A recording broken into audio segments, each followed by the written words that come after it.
Nehemiah chapter 7. Now when the wall had been built, and I had set up the doors, and the gatekeepers, the singers, and the Levites had been appointed, I gave my brother Hanani and Hananiah the governor of the castle charge over Jerusalem, for he was a more faithful and God-fearing man than many. And I said to them, Let not the gates of Jerusalem be opened until the sun is hot, and while they are still standing guard, let them shut and bar the doors. Appoint guards from among the inhabitants of Jerusalem, some at their guard posts and some in front of their own homes. The city was wide and large, but the people within it were few, and no houses had been rebuilt. Then my God put it into my heart to assemble the nobles and the officials and the people to be enrolled by genealogy. And I found the book of the genealogy of those who came up at the first, and I found written in it, These were the people of the province who came up out of the captivity of those exiles whom Nebuchadnezzar the king of Babylon had carried into exile. They returned to Jerusalem and Judah, each to his town. They came with Zerubbabel, Jeshua, Nehemiah, Azariah, Rehemiah, Nehemiah, Mordecai, Bilshan, Mizpareth, Bigvai, Nehum, Baana. The number of the men of the people of Israel, the sons of Parosh, 2,172. The sons of Shephatiah, 372. The sons of Arah, 652. The sons of Pahath-Moab, namely the sons of Jeshua and Joab, 2,818. The sons of Elam, 1,254. The sons of Zattu, 845. The sons of Zakkai, 760. The sons of Binnui, 648. The sons of Bebai, 628. The sons of Azgad, 2,322. The sons of Adonikam, 667. The sons of Bigvai, 2,067. The sons of Adin, 655. The sons of Ater, namely of Hezekiah, 98. The sons of Hashem, 328. The sons of Bezai, 324. The sons of Hariph, 112. The sons of Gibeon, 95. The men of Bethlehem and Netophah, 188. The men of Anathoth, 128. The men of Beth Asmaveth, 42. The men of Kiriath-Jearim, Kephirah, and Beeroth, 743. The men of Ramah and Geba, 621. The men of Michmas, 122. The men of Bethel and Ai, 123. The men of the other Nebo, 52. The sons of the other Elam, 1,254. The sons of Harim, 320. The sons of Jericho, 345. The sons of Lod, Hadid, and Ono, 721. The sons of Senaiah, 3,930. The priests, the sons of Jediah, namely the house of Jeshua, 973. The sons of Immer, 1,052. The sons of Pasha, 1,247.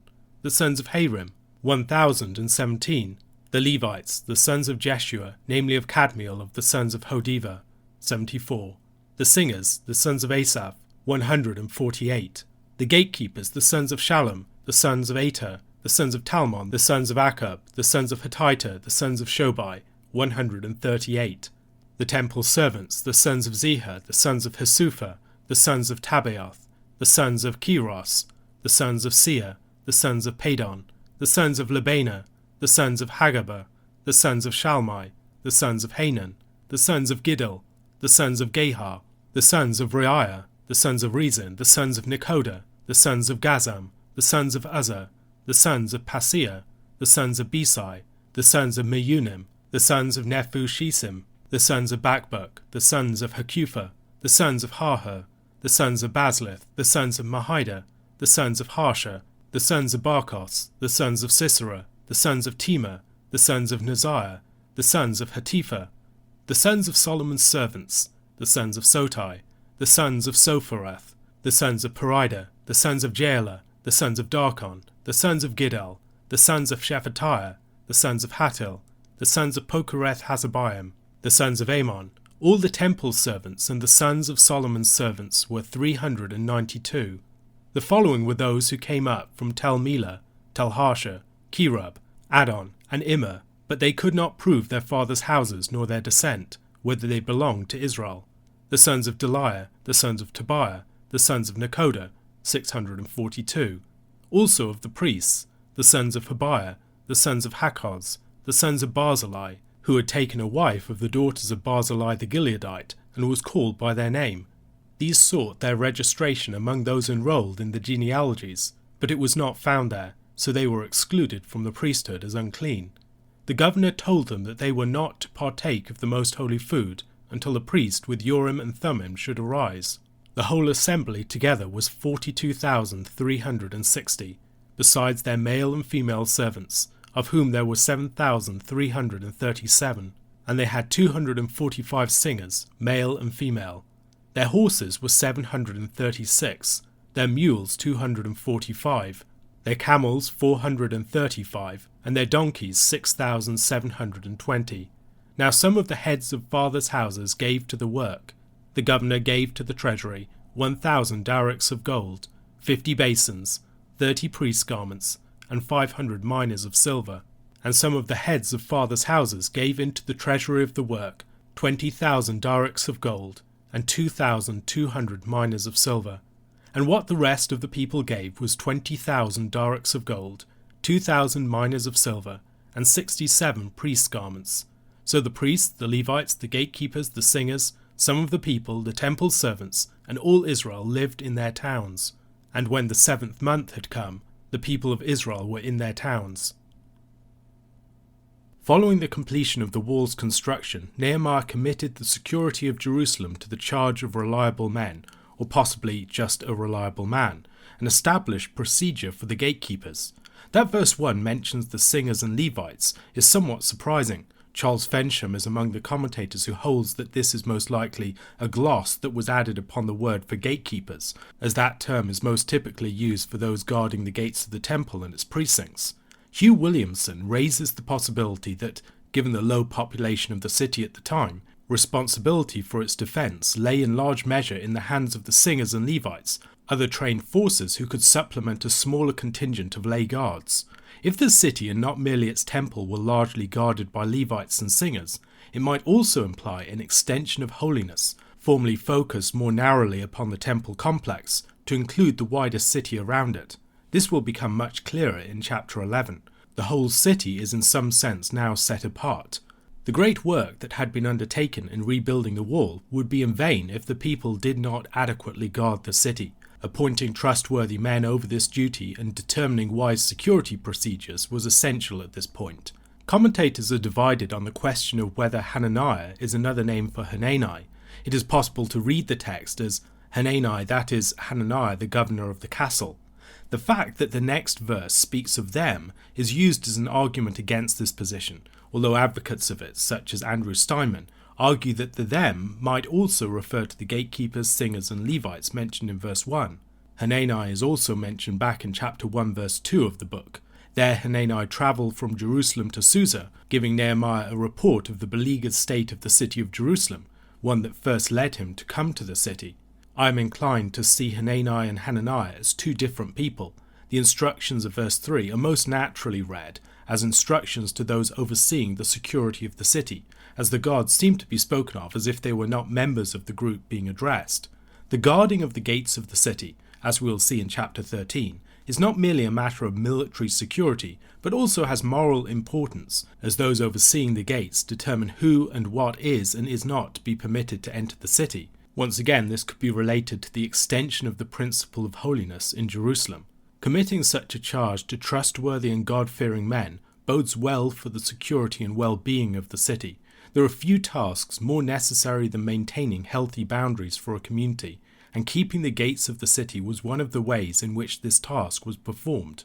The meaning of the instructions given in verse 3 is another point on which commentators differ. It is most likely that the instructions are not to be understood as to leave the gates barred until the sun is completely up, but that during the warmest part of the day, when regular activities would be largely suspended and people would enjoy a siesta, special care should be taken so as not to leave the city vulnerable to attack. To make the city more secure, guards from among Jerusalem's population were to be appointed, and, as in the building of the wall, many of the men were to be given charge chiefly over guard posts nearest to their own homes.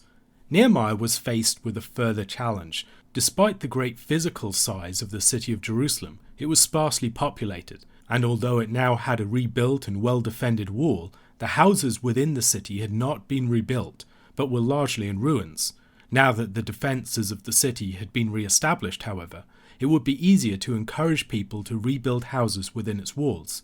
It's possible that after an initial influx of people in the first waves of return, the city of Jerusalem had languished and had been left in ruins.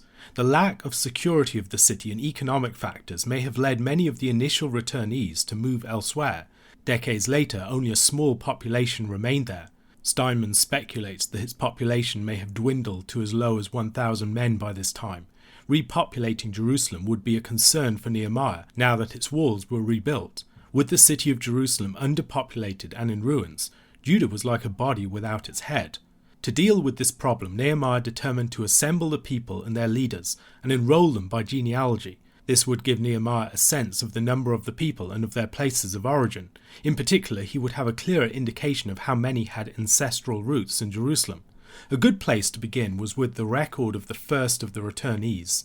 Williamson argues that the list was likely not of the places to which people returned, but rather of the places from which they had first been exiled. This is largely the same list that we find in Ezra chapter 2, where it is given in the context of those first waves of returning exiles. Now, however, the great tasks that lay before the returnees have been completed. The temple and the city's wall have both been rebuilt.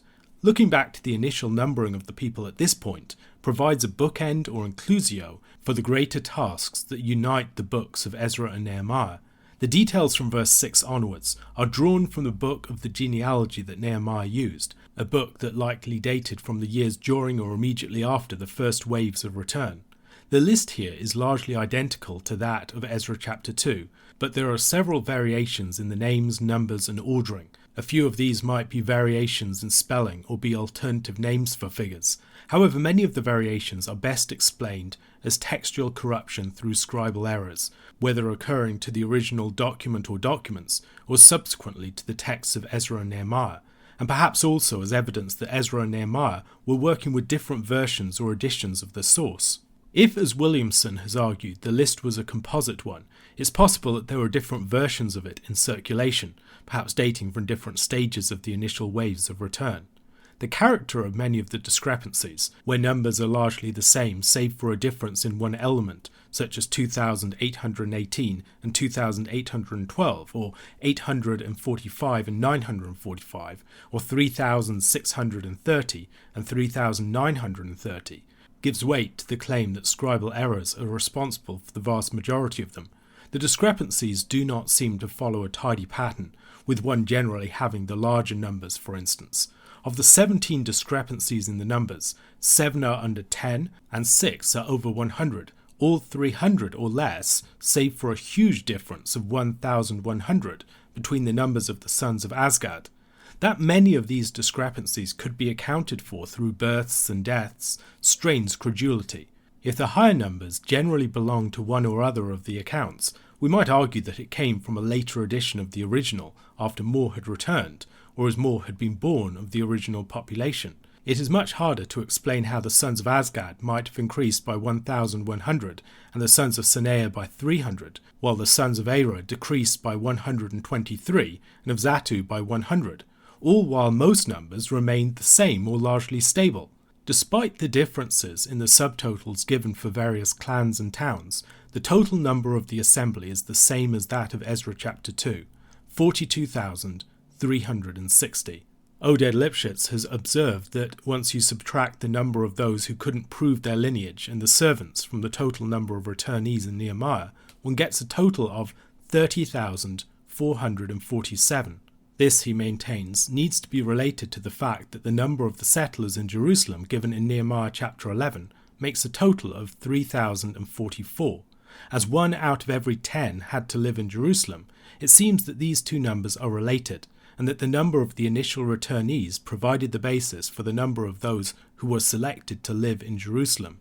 By recalling the people to their ancestral origins at this point, Nehemiah is pursuing the ongoing work of return and resettlement, ensuring that they truly reclaim their roots as a people. The re-establishment of Jerusalem at the heart of the people is foundational to this.